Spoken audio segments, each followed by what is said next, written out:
Hi, I'm Carla, your Genesis host. If you care about your brand's reputation, this might be your worst nightmare. I'm sorry, ma'am. That's all we will be able to offer you. Seriously, you botched this order and now I have to deal with it? This is my fourth call to you people. What a waste of my time. Is there anything else I can do for you, ma'am? No, you have done enough for me. You know what?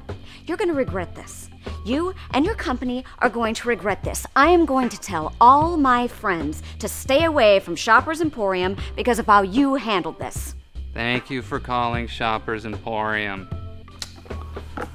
All her friends. The lady doesn't have any friends. Unbelievable. There's no way they're going to ruin my kid's birthday present. First point of attack, chirp it. Never give your money to Shoppers Emporium. Their customer service is as helpful as a pogo stick at a skating rink. Now to my blog.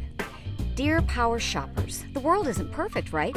Screw-ups happen, but then how you fix them is what's important. Do not buy from Shoppers Emporium. Their customer service is as awful as a kazoo at the symphony.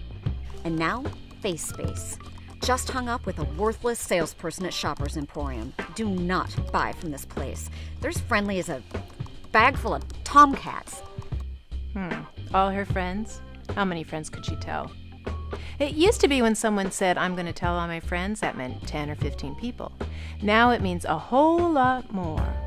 4,634 friends that could possibly read Sabrina's rant about Shoppers Emporium. That could be 4,634 possible lost sales, averaging $400 a sale. That's $1.8 million. Don't let someone like this take over your brand message. Discover how Genesis can help you create brand advocates out of your customers.